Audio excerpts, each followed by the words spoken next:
Hello भैया बहनों, आज हम लोग भूगोल पढ़ेंगे। भूगोल का 5वां अध्याय है पृथ्वी के प्रमुख परिमंडल। देखते हैं आप, पृथ्वी के प्रमुख परिमंडल। पहले हम लोग ये जान चुके हैं कि पृथ्वी क्या है, सूर्य क्या है, हवा क्या है, भूतल क्या है। तो ये हम लोग जानते हुए, लेकिन हम ये जानना चाहेंगे कि आप में से कितने लोग पृथ्वी को जान गए। अनुष्का बोलो, पृथ्वी क्या है?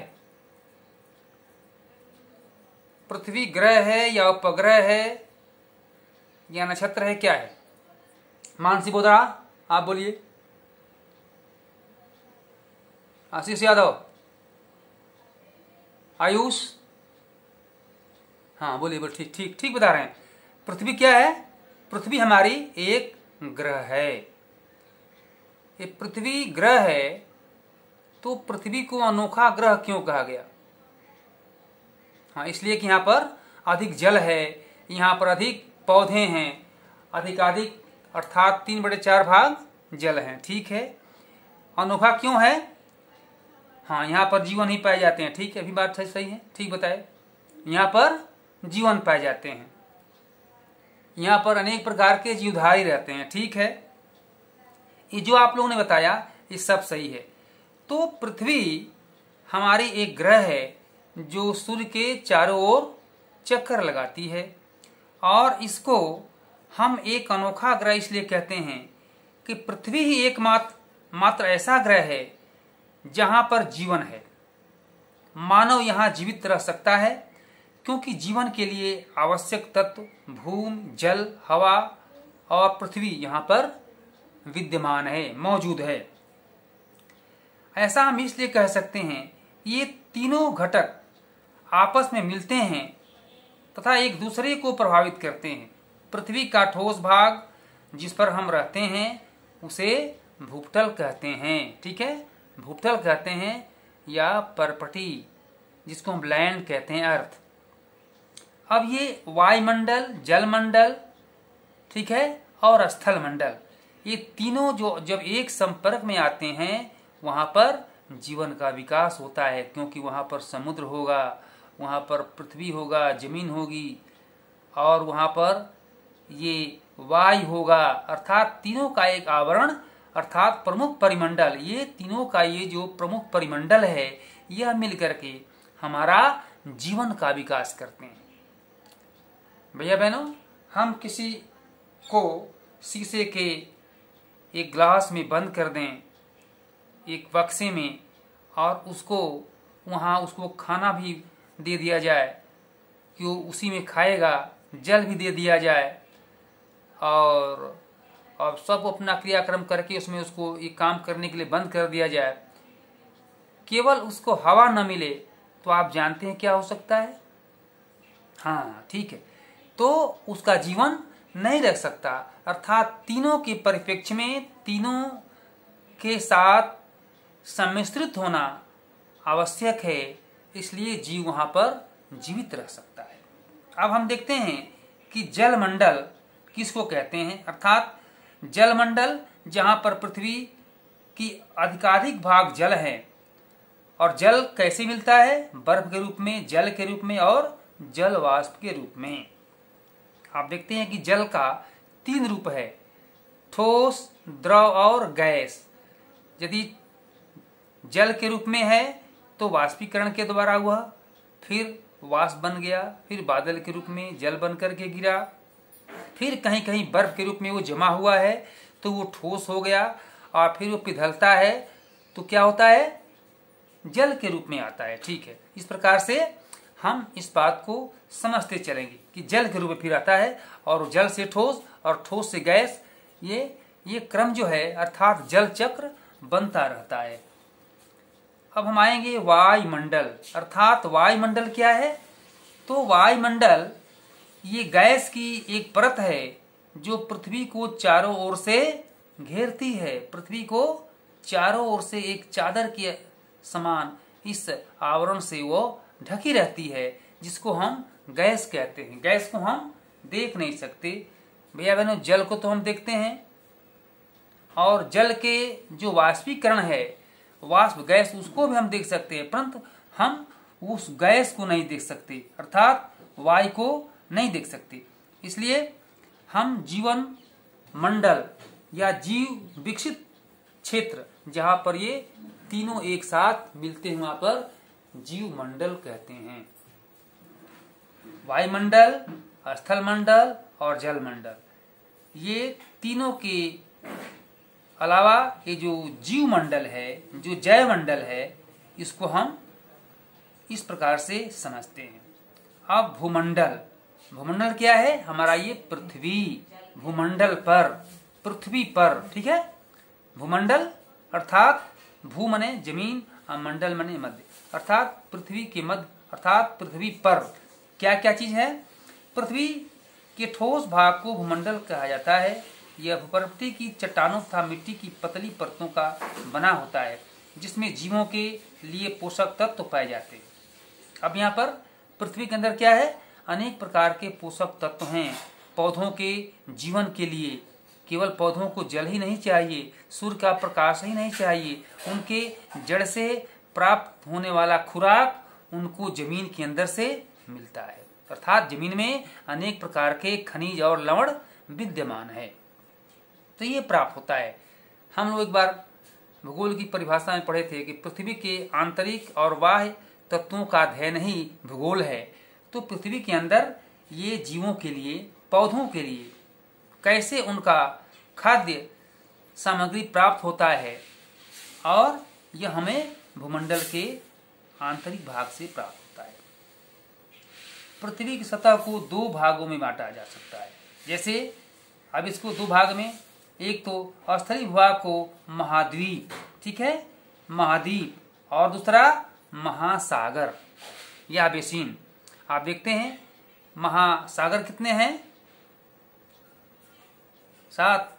महाद्वीप कितने हैं? ये भी 7। अच्छा, एशिया, अफ्रीका, ऑस्ट्रेलिया, और क्या? दक्षिण अमेरिका, उत्तरी अमेरिका, ऑस्ट्रेलिया, ठीक है। तो ये हमारा महाद्वीप, पृथ्वी की दो जो महाद्वीप हैं, महाद्वीप के जो अनेक भाग हैं और महासागर बेसिन हैं, इनको हम कैसे विद्यमान समझ सकते हैं? जैसे कि आप सागर को देखते हैं, महासागर को देखते हैं। हमारे पृथ्वी पर 3/4 भाग महासागर है, ठीक है। विश्व के सभी महासागर आपस में एक दूसरे से जुड़े हुए हैं। आप देखिए, विश्व में हमारी जो दुनिया है, संसार है, यहाँ ये सब महासागर जो हैं एक दूसरे के साथ कनेक्टेड हैं, जुड़े हुए हैं। समुद्र जल का तल सभी जगह समान होता है। स्थल की ऊंचाई को समुद्र तल से मापा जाता है, जिसे शून्य माना जाता है, ठीक है। अब ये समुद्र का जल जो है भी एक दूसरे से जुड़ा हुआ है। विश्व का सबसे ऊंचा शिखर माउंट एवरेस्ट समुद्र तल से 8,884 मीटर ऊंचा है। माउंट एवरेस्ट की ऊंचाई कितनी है? 8,884 मीटर। विश्व का सबसे गहरा भाग प्रशांत महासागर का मेरियाना गर्त है। प्रश्न बनेगा कि सबसे गहरा महासागर कौन सा है? तो प्रशांत महासागर, जो मरियाना स्थान है, जिसकी गहराई 11,022 मीटर है, ठीक है। महाद्वीप, अब देखिए महाद्वीप, जो हम महाद्वीप देखते हैं कि महाद्वीप एशिया, यूरोप, अफ्रीका, उत्तरी अमेरिका, दक्षिणी अमेरिका, ठीक है, और ऑस्ट्रेलिया, अंटार्कटिका, ये सभी महाद्वीप हैं। अब आप दक्षिणी अफ्रीका में देखते हैं एशिया के देश कौन कौन से हैं, अफ्रीका के देश कौन कौन से हैं। अब यूरोप में देखते हैं, ये यूरोप और अफ्रीका। तो सबसे पहले महाद्वीप, ये पृथ्वी पर 7 प्रमुख महाद्वीप हैं। ये विस्तृत जलराशि के द्वारा एक दूसरे से अलग हैं। ये महाद्वीप हैं एशिया, यूरोप, अफ्रीका, उत्तर अमेरिका, दक्षिण अमेरिका, ऑस्ट्रेलिया तथा अंटार्कटिका। अब ये एशिया को हम देखते हैं। एशिया में कौन सा, हमारा देश कहाँ, किस महाद्वीप में है? बोलिए, कहीं पढ़े इसको? हमारा देश एशिया महाद्वीप में है। विश्व का सबसे बड़ा महाद्वीप है। यह पृथ्वी के कुल क्षेत्रफल के 1/3 भाग में फैला है। यह महाद्वीप पूर्वी गोलार्ध में स्थित है। कर्क रेखा इस महाद्वीप से होकर गुजरती है। एशिया के पश्चिम में यूराल पर्वत है, जो इस यूरोप से अलग करता है। यूरोप एवं दक्षिण एशिया के संयुक्त भूभाग को यूरेशिया कहते हैं। यूरोप और एशिया को हम यूरेशिया कहते हैं। यूरोप, आप यूरोप कौन सा है? एशिया के बहुत छोटा भाग है। यह महाद्वीप एशिया के पश्चिम में स्थित है। आर्कटिक वृत्त इससे होकर गुजरता है। यह 3 तरफ से जल से घिरा हुआ है। यूरोप कैसे घिरा हुआ है? 3 तरफ से। आप देखते हैं, आप हम लोग मैप में देखेंगे यूरोप, आप देखिए ये एशिया महाद्वीप है जिसमें हमारा भारत है। देखते हैं, ये हमारा भारत है पर्वत, ये हमारा भारत की स्थिति है। ठीक है, ये श्रीलंका है, आप देखते हैं ये। ठीक है, और ये यूराल पर्वत है। ठीक है, और ये हिमालय पर्वत है जो भारत में, और ये यूरोप है, यहाँ यूरोप है। ठीक है, आप देख रहे चित्र में, ये यूरोप महाद्वीप है। यूरोप जो है ये आर्कटिक वृत्त से होकर गुजरता है। यह 3 भागों से घिरा हुआ है। विश्व के मानचित्र को देखिए कि यह कैसे इसकी स्थिति है, यहाँ पर कौन कौन से देश हैं।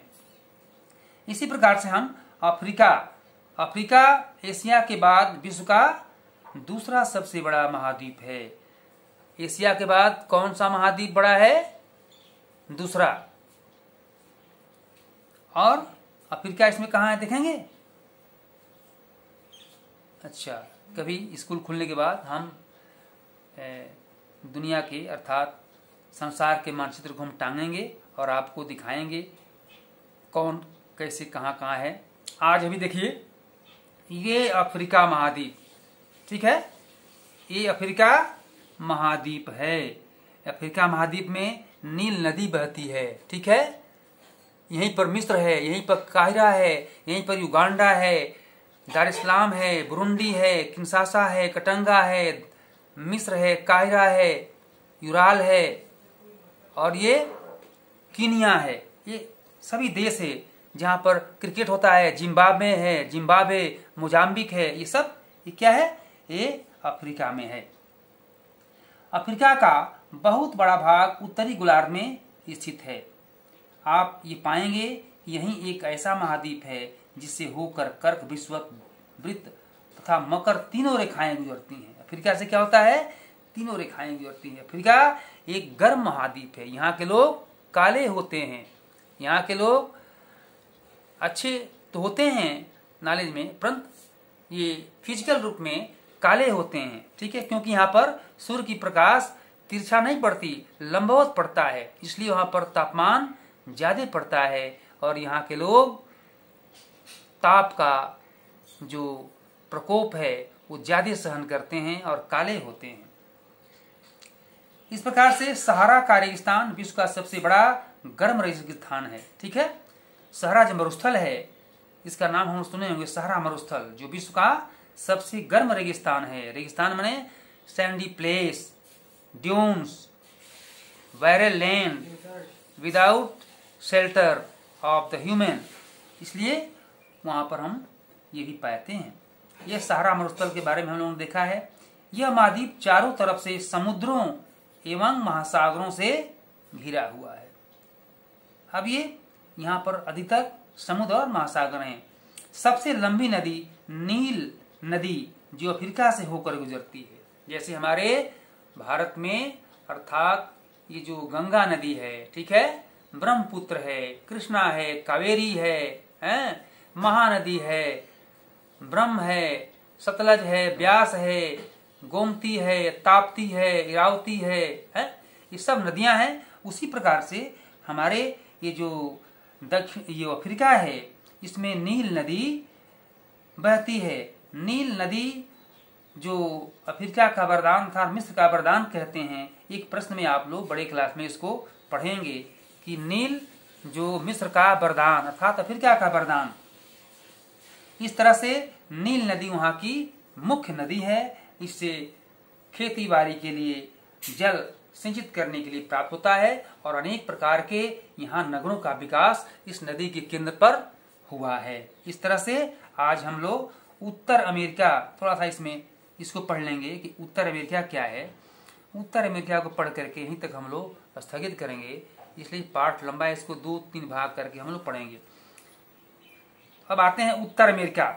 पहले हम लोग नक्शा देखेंगे। उत्तर अमेरिका, ये दक्षिण अमेरिका है भैया बहनों, और ये आपका उत्तर अमेरिका सबसे ऊपर भाग में है। उत्तर अमेरिका आप देखिए, यह विश्व का तीसरा सबसे बड़ा महाद्वीप है।